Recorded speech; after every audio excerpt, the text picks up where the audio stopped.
अपन channel SCS Mithila के करू subscribe और बेल बटन जरूर दबा दिया ताकि हर खबर सबसे पहले पहुंचे अहां तक।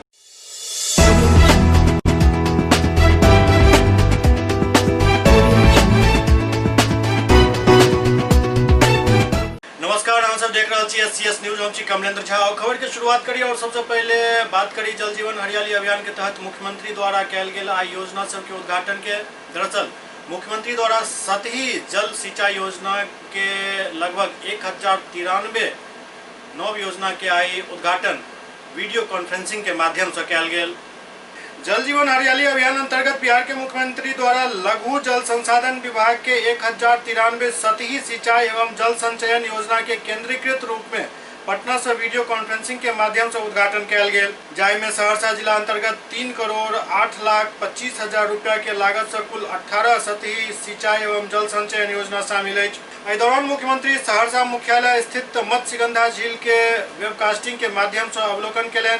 संगे वेबकास्टिंग के माध्यम से मुख्यमंत्री मत्स्यगंधा के जीर्णोद्धार के अंतर्गत अखन तक करायल गेल कार्य के संबंध में जिलाधिकारी कौशल कुमार से विस्तृत जानकारी लेलनि। इस दौरान जिलाधिकारी मत्स्यगंधा झील के सौंदर्यीकरण एवं पर्यटकीय सुविधा के संदर्भ में कैल जा रहल कार्य के बारे में मुख्यमंत्री के अवगत करेलनि एवं मत्स्यगंधा झील योजना के पूर्ण होय के पश्चात एकर माध्यम से होय वाला संभावित आय के बारे में मुख्यमंत्री के जानकारी देलनि।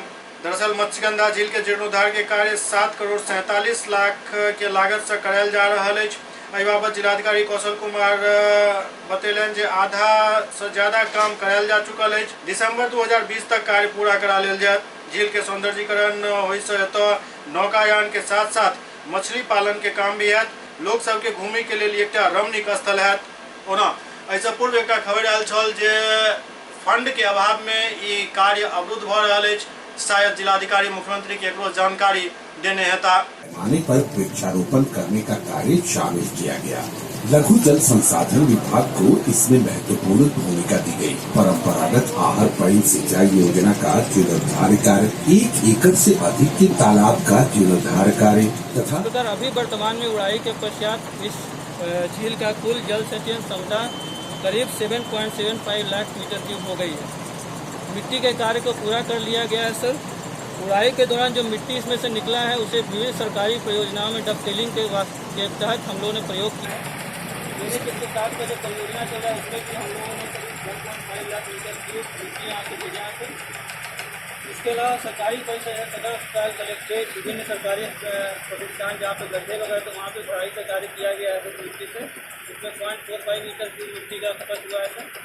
इसके उड़ाई के दौरान निकला था उसको हम लोग विभिन्न सरकारी परियोजनाओं में डबटेलिंग करके हमने प्रयोग किया है सर।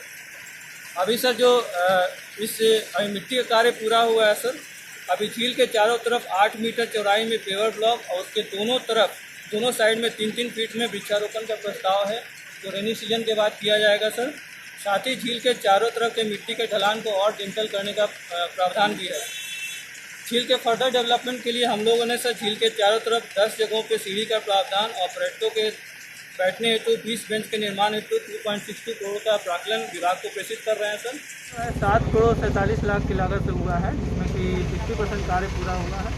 बाकी 40% कार्य सीजन के बाद जो भी पक्का वर्क उसको हम करेंगे सर। इसको अंतिम रूप कब दिया जाएगा? अंतिम रूप में हमें लगता है इतना कार्य बाकी है तो रेनी सीजन अगर 15 अक्टूबर तक देखा जाए तो हमको लगता है दिसंबर तक कार्य पूर्ण हो जाएगा। नेता प्रतिपक्ष तेजस्वी यादव सप्तमूर्ति स्मारक पर पुष्पांजलि अर्पित कयलनि। नेता प्रतिपक्ष तेजस्वी यादव सप्तमूर्ति शहीद के मूर्ति पर माल्यार्पण को हुनका याद कयलनि।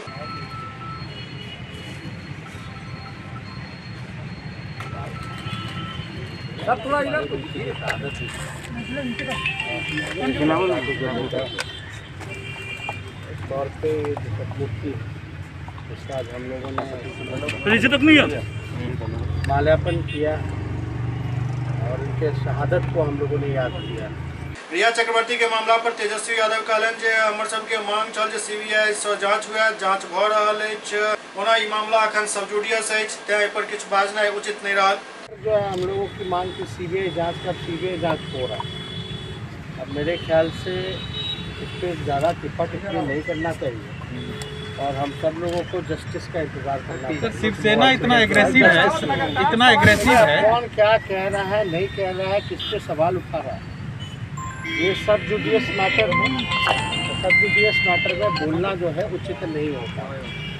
जो भी बातें हैं अब कोर्ट में होंगी।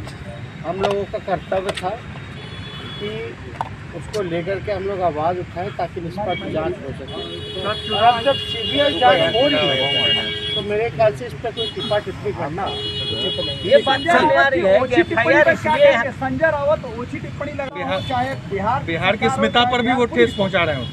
देखिए, हमने स्पष्ट कर दिया किसी के कहने से कोई फर्क पड़ने वाला नहीं।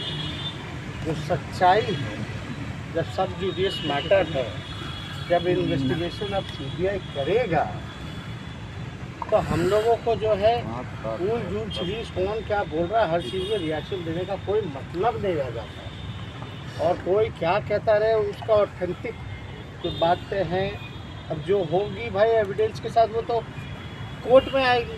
बिहार में चुनाव के लोग कहलन जे चुनाव आयोग हमरा सबसे राय मांगने चल, हम सब राय देने चलो, ओई के बाद चुनाव आयोग जे तय करत हम सब वो स्वीकार करब।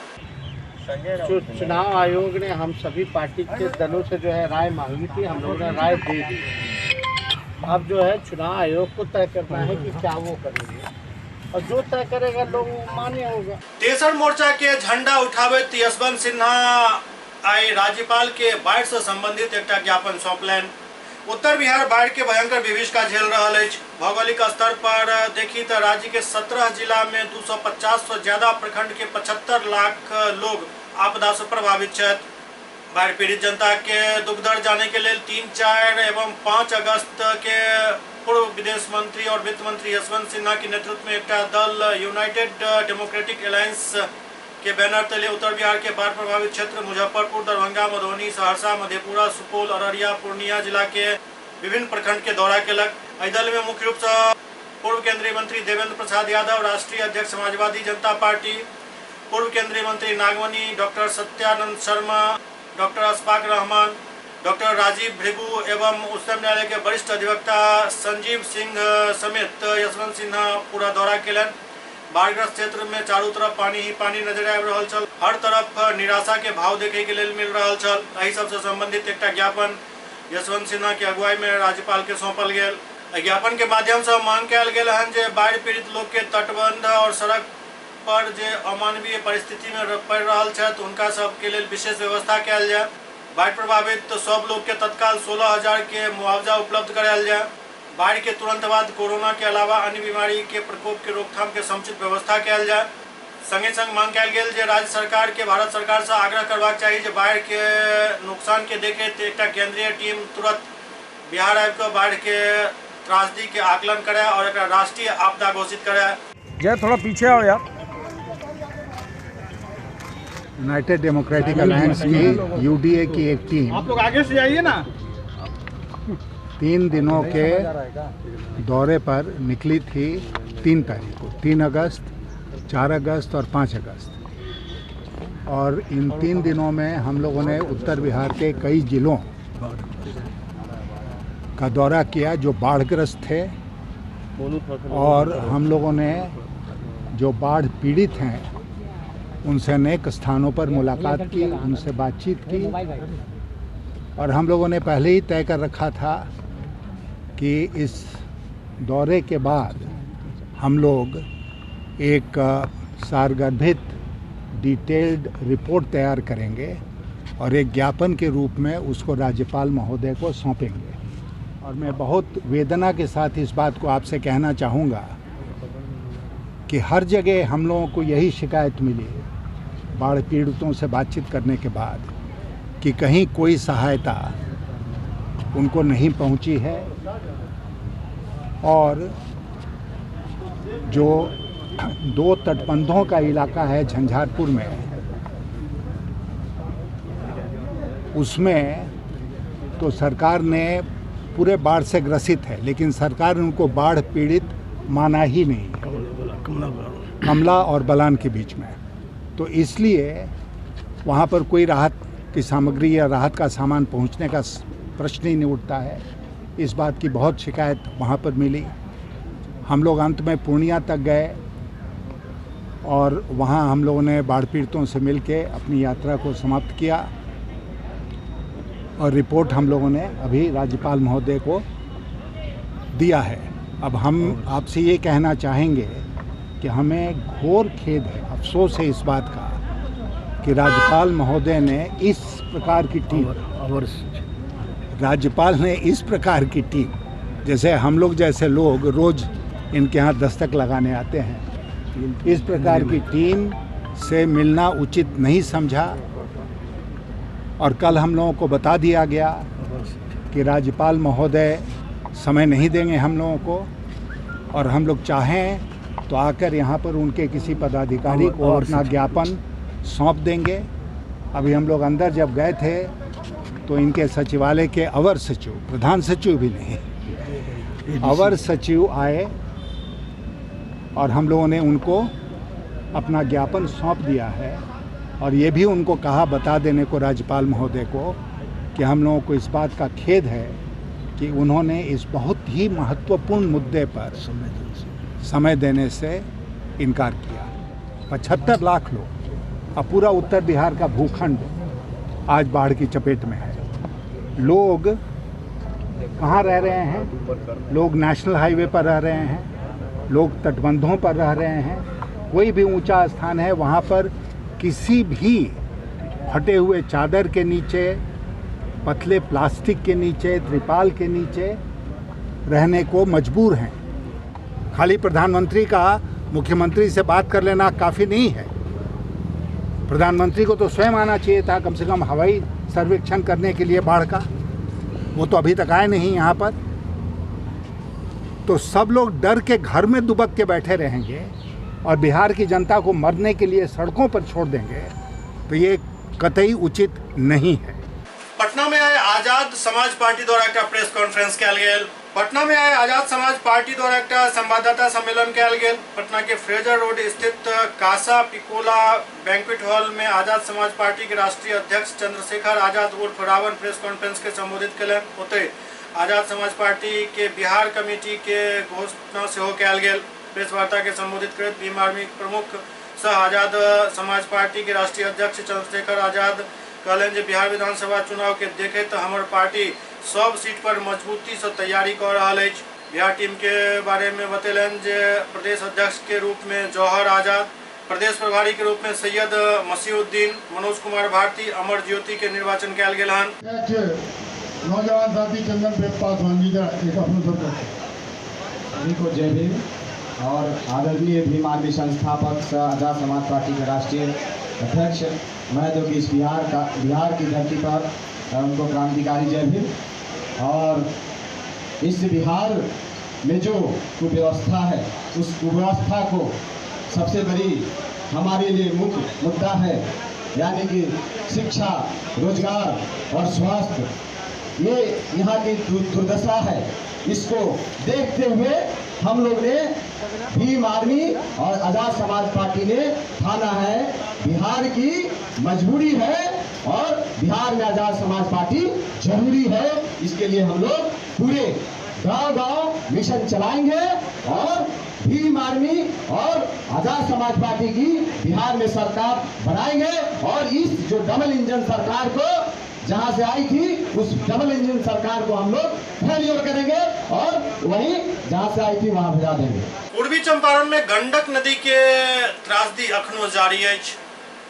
पूर्वी चंपारण में गंडक नदी में आयल विकराल पानी के उफान से आयल प्रलयंकारी बाढ़ के त्रासदी के प्रभाव अखनो देखे के लिए मिल रहा है।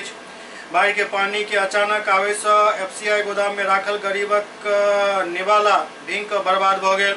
पूर्वी चंपारण के प्रशासन के निष्क्रियता के बावजूद खबर चले के बाद अब डीएम शीर्षद कपिल अशोक अधिकारी के टीम के साथ केसरिया के गोदाम पहुंचला। अधिकारी सबक दल नाव पर सवार होकर गोदाम में पहुंचला और क्षति के आकलन केलन।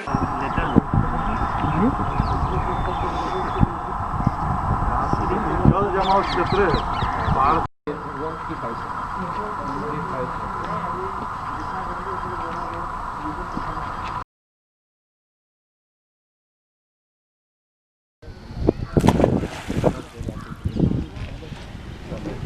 अब बोलो तो पूरा नाव पकड़ ले कम करेंगे।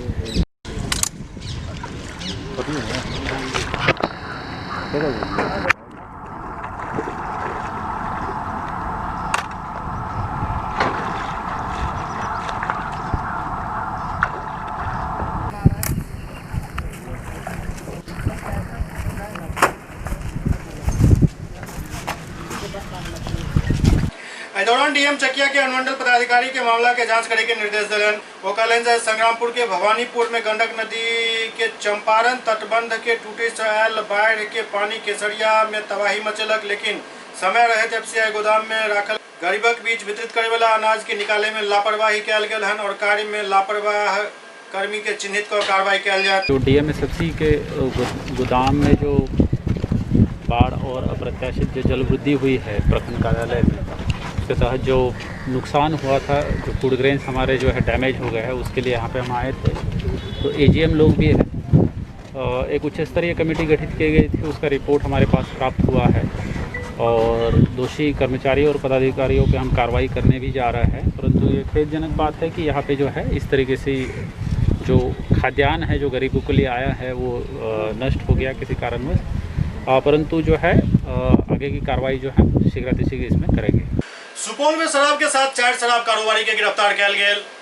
सुपौल में शराब के साथ 4 शराब कारोबारी के गिरफ्तार कयल गेल। उत्पाद विभाग द्वारा देर रात कयल गेल कार्रवाई में 244 बोतल विदेशी शराब के साथ ही 4 कारोबारी के गिरफ्तार कयल गेल। कौन है वीडियो ले मोबाइल हटे के तब सर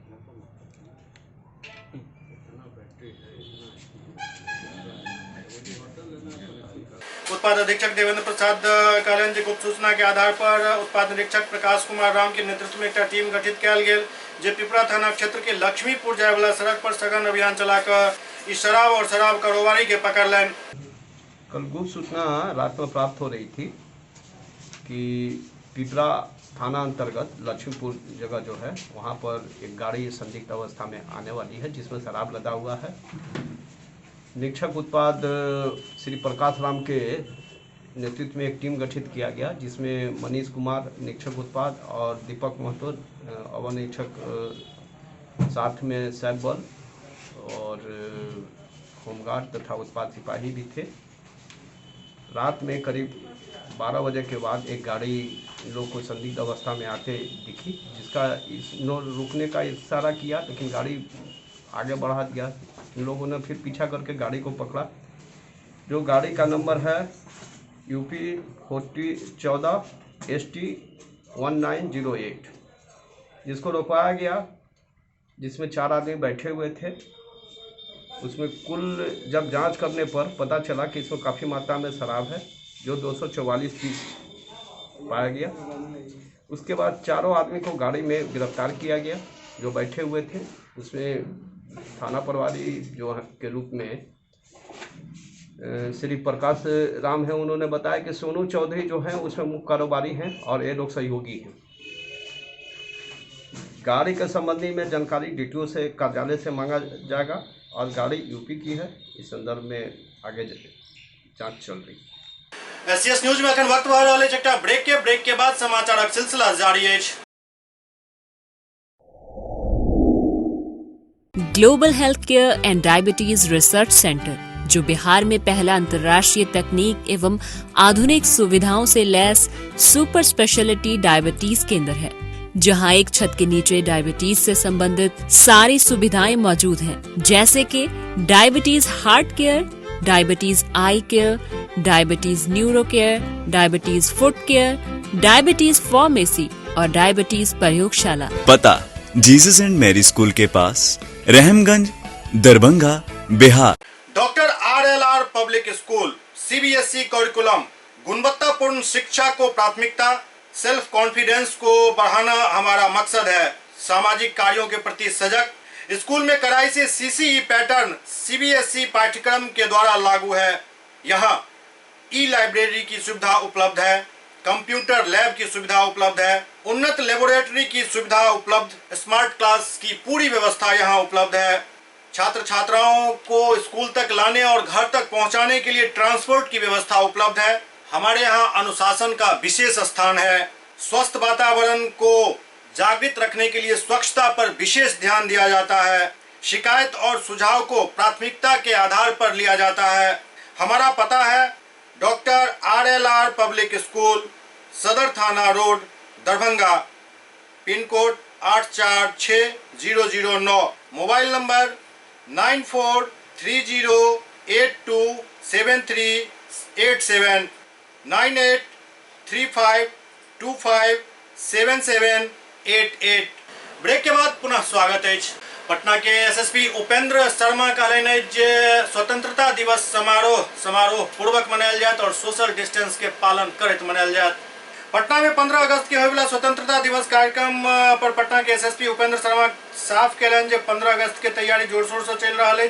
पटना के गांधी मैदान में मुख्य समारोह हर साल के तरह मनायल जात। एहिमे मुख्यमंत्री झंडा फहराता और स्वतंत्रता दिवस समारोह में जे भी कार्यक्रम होते वो पूर्व के भांति ही है, बस सोशल डिस्टेंस के में ख्याल रखे के पूरा हिदायत दिल गया। इसका तो SOP फिक्स्ड है। ये हर साल का एक डिफाइंड प्रोग्राम है। गांधी मैदान में इसका जो मेन चीफ फंक्शन होता है वो होगा। माननीय मुख्यमंत्री वहाँ आएंगे, उसको लोग डिटेल जॉइंट ऑर्डर बन रहा है। परेड का रिहर्सल आप लोग देख ही रहे होंगे, हो रहा है।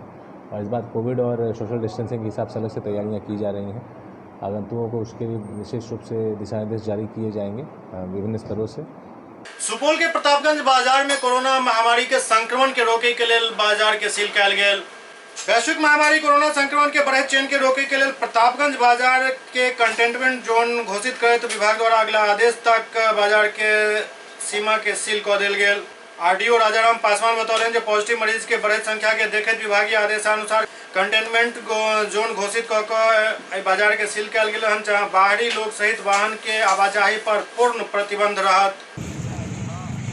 जहाँ जहाँ वीडियो सबके द्वारा अभी हम लोग बैरिकेटिंग किए हैं, पूरा जगह जो रोड को पूरा सील बैन कर दिया गया है। उस जगह पर 3 जगह पर अभी कर दिया गया, तीनों जगह पर फोर्स डिपोट कर दिया जाएगा। एक जगह हॉस्पिटल चौक है, वहाँ पे बैरियर की सुविधा रहेगी। जो बाहर से आने जाने वाला या एम्बुलेंस की गाड़ी या कोई किसी तरह का इमरजेंसी गाड़ी रहेगी तो उनको उठा करके अंदर किया जाएगा। देखिए, यहाँ प्रतापगंज बाज़ार के चारों तरफ को जो है सील किया गया है। मार्केट को पूरी तरह से बंद कर दिया गया है। और चूँकि कोरोना की लगातार सतत जांच की जा रही है, जब हमारा कोरोना का रिजल्ट जब शून्य आ जाएगा उसके बाद हम लोग पुनः हमारे वरीय पदाधिकारी वगैरह इसकी समीक्षा करेंगे, तब इसको जो है कि कंटेनमेंट जोन से मतलब कि इसको फ्री किया जाएगा। सुपौल के छातापुर प्रखंड के चरने पंचायत के मुखिया द्वारा अपन निजी फंड से एक चचरी पुल के निर्माण करायल गेल। सुपौल के छातापुर प्रखंड के चरने पंचायत के वार्ड नंबर 10 में प्रवाहित बिलेनिया नदी पर स्थानीय मुखिया धर्मेंद्र राम अपन निजी कोष से एक चचरी पुल के निर्माण करेले, जाहिमे 200 से अधिक के आबादी के मुख्य धारा से जोड़े में सफलता मिलल। मुखिया धर्मेंद्र राम के लगभग 60,000 रुपया के आर्थिक सहयोग से ग्रामीण सब अपन श्रमदान कर 140 फीट के चचरी पुल के निर्माण कैलन। नदी के ओर पार बसे वाला 25 महादलित परिवार के पैदल या फिर नदी में तैर कर एहि पार आबऽ पड़े छल, जाहि कारण उनका सबके काफी दिक्कत के सामना करऽ पड़े छल। बहुत गंभीर समस्या रहे जो डूब के ये पार वो पार करे। आप कितना सुविधा मिलेगा आप लोगों को? बहुत सुविधा, सब बाल बच्चा सब हिल के चलता है। हम लोगों को यहाँ बहुत समस्या था पानी लेके, क्योंकि अब समस्या मुखिया जी द्वारा दूर हो गया है। इसलिए यहाँ के जितने बाल बच्चे हैं, मन मोहल्ला है, सब अब आज से संभवतः इस पर ऊपर होने में कोई कठिनाई नहीं होगी। देखिए, बिलेनिया धार है, इसमें लगभग 100 की संख्या में दक्षिण से उत्तर की ओर उन लोगों को ज़रूरत है। लगभग आगे जो आप देख रहे हैं, आगे लगभग 15-20 घर है जिनको आगमन के लिए काफ़ी दिक्कत थी। और इस समस्या को देखते हुए हम अपने निजी फंड से, कोई सरकारी फंड नहीं है, हम अपने निजी लोगों की समस्या को देखते हुए अपने स्तर से 140 फीट चचरी है, जो लोहे की खंभा है, लोहे की बल्ला और बांस की चचरी का निर्माण यहाँ के जो बुजुर्ग लोग हैं उनके सहयोग से हम बनवाए हैं। सुपौल नगर परिषद में मास्क चेकिंग अभियान चलाओल गेल। कोरोना महामारी के कारण सरकार एवं जिला प्रशासन द्वारा जिला में लॉकडाउन लगायल गेल। संगे संग महामारी से बचाव के लिए आम आदमी के सोशल डिस्टेंस के पालन और मास्क लगावे के निर्देश दिल गेल के बावजूद शहर में लोग बिना मास्क के घूम रहा है, जाय के देखे मास्क चेकिंग अभियान चलाओल गेल। सुपौल में अखन तक 564 एक्टिव कोरोना पॉजिटिव मरीज छथि, जकरा देखे मास्क चेकिंग अभियान के और तेज कयल गेल हन, ताकि कोरोना पॉजिटिव के तादाद के कम कयल जा सके।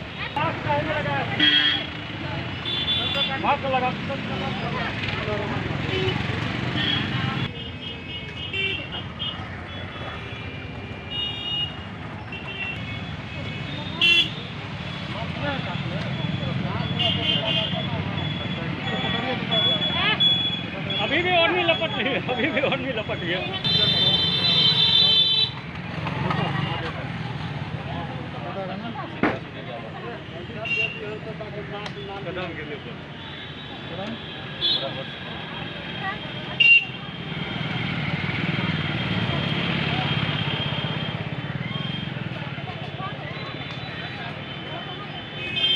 कौन सी का फाइन लिया जा रहा है सर? विदाउट मास्क पहनने वाले व्यक्ति को टोटल कितने कटा गया सर? 18 व्यक्ति का 18 रुपये का कटा गया। क्या नाम हुआ आपका सर?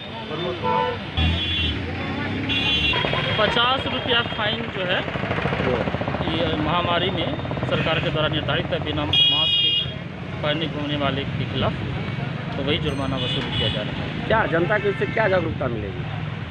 जागरूकता तो सरकार जब से महामारी फैली तब से चला ही रही है। अभी थोड़ा सा दंडात्मक प्रावधान है ताकि इसको इन्फोर्स किया जाए प्रभावशाली तरीके से, उसी के लिए किया जा रहा है।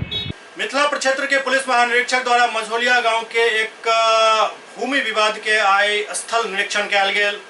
मिथिला प्रक्षेत्र के पुलिस महानिरीक्षक द्वारा मझौलिया के इंद्रशेखर चौधरी, रामशेखर चौधरी और नागेंद्र चौधरी के जमीनी विवाद के स्थल निरीक्षण किया गया, जाय दौरान वो पूर्व मुखिया और पूर्व सरपंच से पूरा मामला पर बात कैलन। थाना में लिख दिया था, थाना में संभवतः सरपंच जी के पास भेज दिया था कार्रवाई के लिए।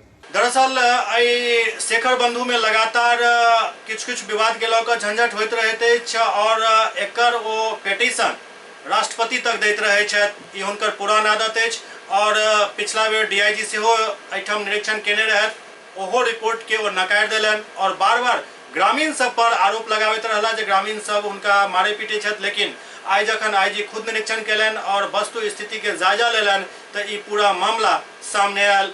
मान लीजिए वो नहीं, आपके बारे में लिखा हुआ है कि वो कभी झगड़ा झंझट के समय नहीं आए, इसलिए जानते ही नहीं झगड़ा क्यों है। इस पंचायत में कहीं भी झगड़ा होगा तो सबसे पहले मैं आरोप लगा देता है कि हमको मारा पीटा मेरी बात नहीं, इधर से बात होती है। कहीं डिस्टर्ब नहीं था समाज में, इस गांव में क्या, किसी गांव में पूछिएगा सर तो कहेगा सब और बात। अभी आईजी साहब आए थे, उसको आपसी झंझट है, आपसी विवाद है, खुद ज़्यादा झंझट करता है और जहाँ तहाँ आवेदन देता है, फेंकता है। इससे पूर्व डीआईजी साहब कर गए, उसको गलत बोले, उससे पूर्व थाना इंचार्ज को गलत बोले, उन पर कंप्लेन किया। अब आईजी साहब किए हैं तो अब क्या करेगा, ये अपने कुराफाती ब्रेन का है और दूसरे को बदनाम करता है। जरा नाम उनका बताइए और पूरा मामला बताइए कि क्या नाम नागेंद्र चौधरी है जी, और उसका भाई का पुतोह हुआ रूबी देवी, उससे बार बार झंझट करता है, उसको तंग करता है। लेडीज रहता था, अभी लेडीज भी गया है बाहर कमाने के ख्याल से, पारिवारिक स्थिति लाचार है, इसलिए पति पत्नी दोनों कमाने गया, यहाँ रहती थी, बहुत तंग करता था। ग्रामीणों के ऊपर भी मतलब हाँ, ग्रामीणों के ऊपर भी अभियोग लगाता है, जो ग्रामीण सब गलत बोलता है, गलत किया है, हम सही हैं, ग्रामीण ही गलत है। आईजी साहब से क्या बात हुई आपकी? आईजी साहब से बात हुई, जो डीआईजी साहब का रिपोर्ट था, आप लोग इसमें पूर्व सरपंच हैं, आप लोग बयान दिए थे कि नहीं? कल ये दिए थे, तो उन्होंने बोल रहे हैं गलत, कल ये गलत नहीं है। आईजी साहब यहाँ आके खुद डीआईजी साहब किए थे चेकिंग, आके इंक्वायरी, और हम लोगों से पूछे थे, हम लोग जो भी बोले हैं उस पन्ना में है, सो सही है, क्या कि हम लोग से बात हुई थी। ठीक है, आपका नाम क्या हुआ? प्रवीण कुमार चौधरी। क्या है आप? पूर्व सरपंच। 4 भाई तो और सब भाई ठीक है, और सब भाई ठीक है, सही बात। हम जैसा समाज, जैसे मेरा जनता दवा लगता लोग आता है। यह मामला था कि एक मानवाधिकार आयोग लड़ाई, ये घर आप देख रहे हैं, इनके 3-4 लोग फरीक लोग हैं, उन्हीं में से एक हैं जो कि दिल्ली में रहते हैं, नागेंद्र चौधरी। तो उनका शिकायत यह है कि वहाँ आते हैं तो रूबी देवी इनके साथ मारपीट करती है बाहर से गुंडों को बुलाकर, और जब पुलिस में शिकायत करने जाते हैं तो पुलिस उनका एफआईआर दर्ज नहीं करती है, उल्टे पुलिस भी उनको मारती पीटती है। ये उन्होंने आरोप इन पर भी लगाया, पुलिस पर भी लगाया, तो उसकी जाँच चल रही थी। एक जांच प्रतिवेदन पूर्व में डीआईजी साहब जो तत्कालीन थे उन्होंने दिया, लेकिन उन्होंने डीआईजी का आवेदन को बोला कि झूठ है। उनका कहना कि जो प्रवीण चौधरी और सच्चिदानंद झा हैं, इनका जो बयान दिखा रहे हैं, इन लोग से कभी बयान उन्होंने लिया ही नहीं, और वे लोग कभी, एक अपनी दिल्ली में थे, अपनी पत्नी का इलाज करा रहे थे, और दूसरे बारे में कहा कि वो कभी आते ही नहीं सामने, प्लस गुंडों के साथ मारपीट होता है लेकिन कोई संज्ञान नहीं लेता है। इस पर हम लोग से फिर मांगा गया कि बताइए इनका इस तरह का कहना, तो मैं फिर स्वयं आया इसीलिए, और मैं जान के इन लोग के सामने ले रहा हूँ और इनसे पूछ रहा हूँ कि आप जो बयान दिए हैं सचमुच आपसे बयान लिया गया था? नहीं, ये कह रहे हैं बयान लिया गया था, हम ही लोगों ने बयान दिया था। और जो भी आवेदक जो आरोप लगा रहे हैं वो सब गलत लगा रहे हैं। ग्रामीणों से क्या फीडबैक मिला सर? फीडबैक मिला, उनका कहना कि आवेदक मारपीट घरेलू होता रहता है, लेकिन बाहर से गुंडा बुला के मारपीट करना ये सब बातें सही हैं, पुलिस द्वारा मारपीट करना ये सब बातें सही, गांव ग्रामीण बता रहे हैं। तो ये जो शख्स हैं वो ग्रामीणों के ऊपर आरोप लगा रहे हैं, पुलिस के ऊपर आरोप लगा रहे हैं, तो क्या उनके ऊपर कोई नहीं आरोप गलत होगा? बस हम यही और भी अभी अभिलेखीय जांच भी हमें करनी है, हालांकि एक जांच डीआई साहब कर चुके हैं, तो करके हम रिपोर्ट भेज देंगे। पूर्वी चंपारण और पश्चिम चंपारण के आतंक के सरगना मानल जाए वाला राज तिलक के गिरफ्तारी भेल। पूर्वी चंपारण और पश्चिमी चंपारण के आतंक के पर्याय बन चुकल शातिर राज तिलक के पुलिस गिरफ्तार कर लेलक। पुलिस राज तिलक सहित 5 अपराधी और संरक्षक के गिरफ्तार केलक अछि। पुलिस पिपरा थाना के जहिंगरा गांव से राज तिलक के गिरफ्तार केलक। ओतय राज तिलक के संरक्षक राजकुमार तिवारी के पुत्र के सेहो गिरफ्तार कयल गेल। गिरफ्तार अपराधी सब के पास से पुलिस 2टा पिस्टल, 1 देसी कट्टा सहित कई जिंदा कारतूस बरामद केलक। संगे पुलिस 1 किलोग्राम चरस सेहो बरामद केलक अछि, जेकर कीमत करीब 1 लाख रुपया आंकल जा रहल अछि। राज तिलक पर विभिन्न थाना में 23 गो मामला दर्ज अछि। राज तिलक पर 50,000 रुपया के इनाम सेहो पिछला दिन घोषित कयल गेल छल। दिनांक 10/8 को हम लोगों को सूचना प्राप्त हुई थी कि जो कुख्यात अपराधकर्मी सुमित कुमार उर्फ राज तिलक उर्फ ललटेनवा है, वो जहिंगरा गांव में जो पिपरा थाना क्षेत्र में है, वहाँ एक चिमनी भट्टा पे छिपा हुआ है। इसके बाद टीम का गठन किया गया और वहाँ छापेमारी की गई। छापेमारी के दौरान वहाँ से सुमित कुमार उर्फ राज तिलक उर्फ ललटेनवा भी अरेस्ट हुआ और उसके साथ साथ 4 और अपराधकर्मी भी अरेस्ट हुए। इनके पास से 7.65 mm का 2 पिस्टल और 2 देसी कट्टा बरामद हुआ, साथ ही 8 गोलियां बरामद हुई। इसके साथ ही 1 किलो चरस भी बरामद हुआ है। ललटेनवा उर्फ राज तिलक के ऊपर 50,000 का इनाम घोषित किया गया था सरकार के द्वारा और इसके विरुद्ध मोतिहारी, बेतिया, सीतामढ़ी और मुजफ्फरपुर जिलों में 22 से भी ज़्यादा कांड दर्ज हैं, जो हत्या, लूट, डकैती, आर्म्स एक्ट इस प्रकार के गंभीर मामले हैं। इसके साथ ही जो अन्य 4 अपराधकर्मी गिरफ्तार हुए हैं, उनका भी पूर्व का आपराधिक इतिहास रहा है। हमारी टीम में सब इंस्पेक्टर मनीष कुमार, संदीप कुमार, मुकेश कुमार, मनोज कुमार सिंह, रोहित और सिपाही मुन्ना कुमार, कुमार चिरंजीवी और नित्यानंद दुबे शामिल थे और इन सभी अपराधकर्मियों को वहाँ जो चिमनी भट्टा था वहीं से अरेस्ट किया गया। सर, इसमें मुख्य कांड कौन कौन सा है राज तिलक पर? राज तिलक पे बहुत से कांड दर्ज हैं। पिपरा 428/19 जो हत्याकांड, गोली मार के हत्या की गई थी। उसके अलावा पिपरा में ही 2017 का एक हत्याकांड है। पिपरा में ही 2017 में दूसरा आर्म्स एक्ट का केस है। इसी प्रकार के बहुत से केस हैं, बहुत से सनसनीखेज मामले भी हैं जिसमें ये शामिल रहा।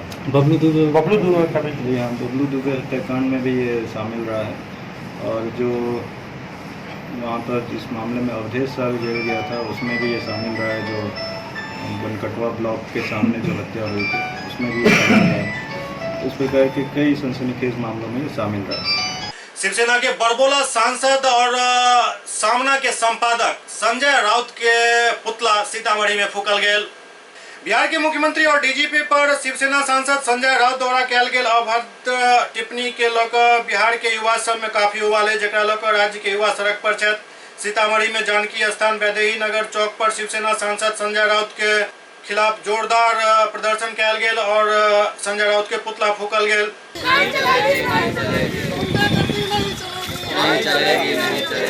एहि दौरान युवा समाज सेवी अभिषेक मिश्र बतौलन जे जाय प्रकार से अभिनेता सुशांत सिंह राजपूत के मृत्यु के जांच में महाराष्ट्र सरकार लगातार बाधा उत्पन्न कर रहा है और गैर जिम्मेदाराना बयान दे रहा है, वो बर्दाश्त नहीं किया जाए। नीतीश कुमार बनने में उनको 2-3 जन्म लेना होगा। सुशांत सिंह राजपूत की हत्या हुई, सीबीआई किसी भी राज्य सरकार से बहुत ऊंची है चीज। अगर नहीं पढ़े हैं तो इसी वैदेही सरोवर के कोना में एक स्कूल है, संजय राउत जी आके थोड़ा वहाँ से क पढ़ लें कानून के बारे में। और शायद वो नहीं मालूम है कि बिहारी लोग हैं, जितने भी IAS होते हैं आपके महाराष्ट्र के एक भी नहीं बनते हैं। तो कानून और संविधान से चलता है। जहाँ तक आपको नीतीश कुमार माननीय मुख्यमंत्री हमारे नीतीश कुमार जी के बारे में आप जो शिकायत कर रहे हैं और माननीय डीजीपी महोदय के बारे में, तो एक आईपीएस की पढ़ाई पढ़ने के लिए 16 घंटा लगता है डेली, और आप लेखन बेहाया लोग के लिए जैसा नेता बनने के लिए एक दिन का भी पढ़ाई की ज़रूरत नहीं है। कृपया ऐसा कोई काम न करें कि आपका हर्ष अरविंद केजरीवाल जैसा हम लोग कर दें बिहार आने पर। नेपाल आइकाल के ज्यादा ही फरफरा रहल अछि। वो समय दूर नहीं है जखन नेपाल के अखन के आका चीन नेपाल के कोनो काम नहीं है और नेपाल के अपना हैसियत में आवा पड़त। ताजा मामला अछि एक सिविलियन के नेपाली पुलिस द्वारा बेवजह पीटल गेल। चीन के इशारा पर चले वाला पड़ोसी देश नेपाल के एकटा और दुस्साहस सामने आयल हन। बिहार के अंतर्राष्ट्रीय सीमावर्ती जिला सीतामढ़ी के बॉर्डर पर नेपाली पुलिस एक बेर फिर भारतीय सिविलियन पर हमला केलक अछि। घटना सोनवर्षा थाना के बसतपुर निवासी फेकन पंडित के 19 वर्षीय पुत्र महेश कुमार के साथ भेल, जाय में उनका साथ मारपीट कैल गेल और वो बेहोश हो गया। बेहोशी के अवस्था में एसएसबी के जवान उनका पीएचसी में भर्ती करेलन, जहां स्थिति के नाजुक देखैत सीतामढ़ी सदर अस्पताल रेफर कैल गेल हन। कहाँ की घटना क्या हुआ है? सीधे नदी के किनारे जा रहे थे तो सीधे आया, सीधे मारने लगा, मोबाइल सब फोड़ दिया, बर्तन भी अधूची कर दिया। कहाँ के लिए मारा, कोई कारण होगा ना? कुछ नहीं बोला, सिर्फ काते काते हम जा रहे थे, कुछ नहीं किया है। अच्छा, कुछ कारण नहीं बताया, सीधा मेरा ये मारने लगा, फाटा छोड़ दिया, मोटा है। कितने की संख्या में थे लगभग पुलिस? अकेला में था, मेरा माँ सब था तो पिछाड़ी था, बहुत पिछाड़ी, वो आया सीधे मारने लगा। नेपाल पुलिस कितने संख्या में थे? वो दो आया और मेरे माँ को पिस्टल थी, रिवॉल्वर सीधे सीने में गिरा दिया। ये 12 बजे की घटना है। ये मिट्टी का बर्तन लेकर के अपना टोकरी में लेकर के बाजार जा रहा था। बॉर्डर के साइड से, जैसे अपना इंडिया के तरफ से, अपना इंडिया से ही इंडिया बाजार जा रहे थे, बसतपुर से सोनवर्षा बाजार, बॉर्डर के साइड से जैसे जा रहा था अपना साइड से, उस साइड में नेपाली पुलिस था बॉर्डर उस पार में, और अपना ये साइड से जा रहा था, लेकिन बॉर्डर के साइडे से था, फिर भी नेपाली पुलिस आया और कुछ भी नहीं बोला, अनाधुन मारना स्टार्ट कर दिया उसको। तो आप लोग इसकी सूचना वहाँ स्थानीय प्रशासन को दिए हैं? प्रशासन को दिया है, इतना ही में मेरे साथ कोई नहीं था, इनके साथ एक लड़का, इसका मम्मी था और बहन था, थोड़ा पीछे था, उसने भी आया, पुलिस वालों को कुछ गाली दिया, इसको मारता हुआ देख करके पुलिस वालों को कुछ गाली दिया, पुलिस वालों ने इसको बंदूक, इसको मम्मी को सीना में बंदूक गिरा दिया। इतना ही में अपना एसएसबी देखा, एसएसबी उधर से दौड़ता हुआ आया तो नेपाली पुलिस दम धर दिया, इसके बाद शांत हो गया। इसके बाद नेपाली पुलिस चला गया, इंडिया पुलिस देखा है, उसको थोड़ी देर के बाद बेहोश हो चुका है, 10-15 मिनट या आधी घंटा बाद बेहोश हो चुका है। तो वहाँ से एसएसबी अपना उठा करके लाया गांव में, वहाँ से अपना गाड़ी में लेकर के सदर अस्पताल में ले गया एसएसबी। दरभंगा में कांग्रेस पार्टी द्वारा विभिन्न मांग के लौकर धरना प्रदर्शन कैल गेल।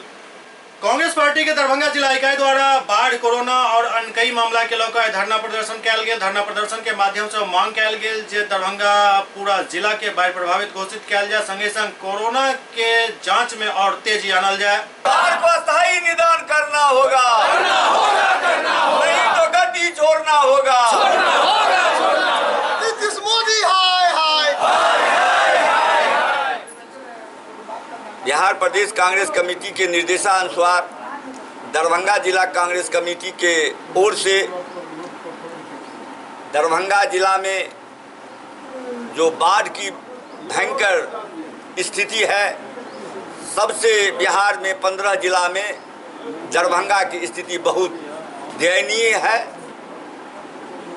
सरकार, बिहार सरकार हो या केंद्र सरकार हो, सारे बाढ़ पीड़ित विस्थापियों को सड़क पर छोड़ दिया गया है। कोई किसी का कहीं से निकलना, नाव की कोई व्यवस्था नहीं है, सूखा राहत पैकेट वितरण करने का कोई व्यवस्था नहीं है। यहाँ सारे लोग भगवान के भरोसे रोड पर ट्राई कर रहे हैं। सरकार का किसी तरह का कोई व्यवस्था नहीं है। कोरोना में जिस तरह की स्थिति देश और बिहार और हमारे जिला में दिन पर दिन कोरोना की संख्या बढ़ रही है, ये चिंता का विषय है।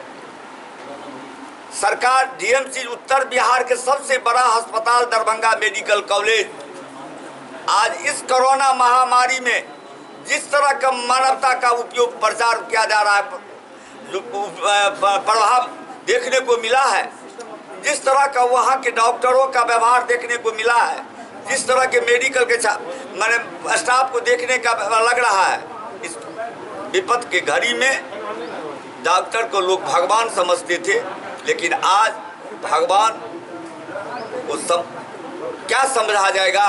जो आदमी को कोरोना है या नहीं है, इसको छूने के लिए कोई डॉक्टर तैयार नहीं है। ये आज दरभंगा डीएमसीएच की हालत।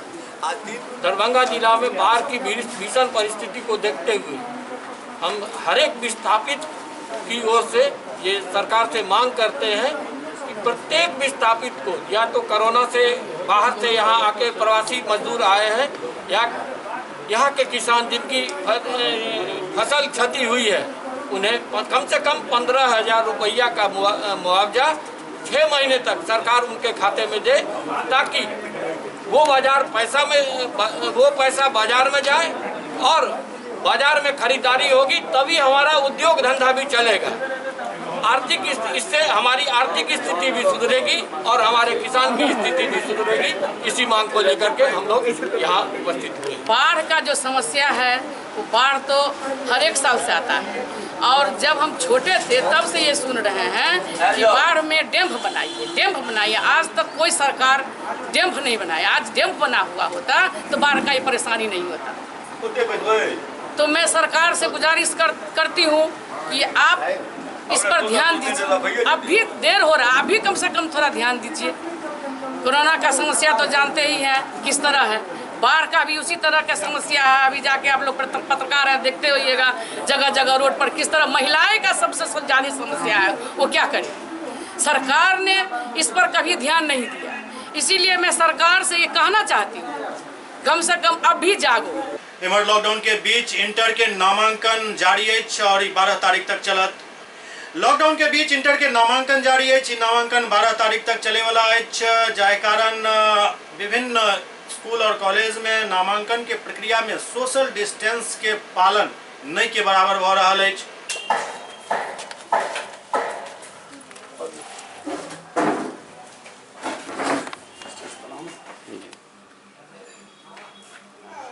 सरकार का जो दिशा निर्देश है सोशल डिस्टेंसिंग और मास्क, हम लोग उस पर सख्ती से अमल कर रहे हैं।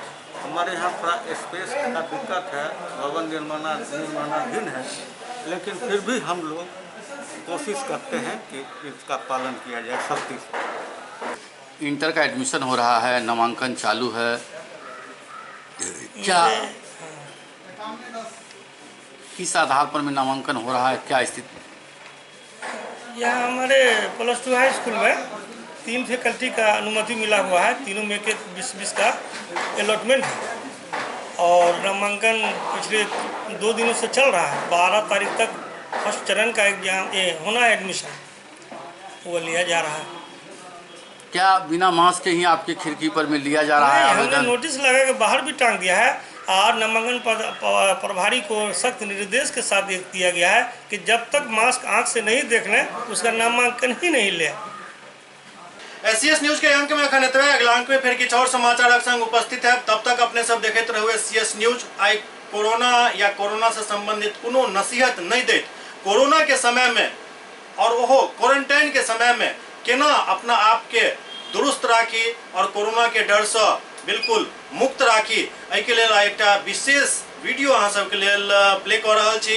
ई कटिहार के एकटा क्वारंटाइन सेंटर के वीडियो अछि। देखू और लुत्फ उठाओ और देखू जे आखिर क्वारंटीन व्यक्ति सब अपन जज्बा के बढ़ावे के लेल की सब कर रहल छथि। देखैत रहू।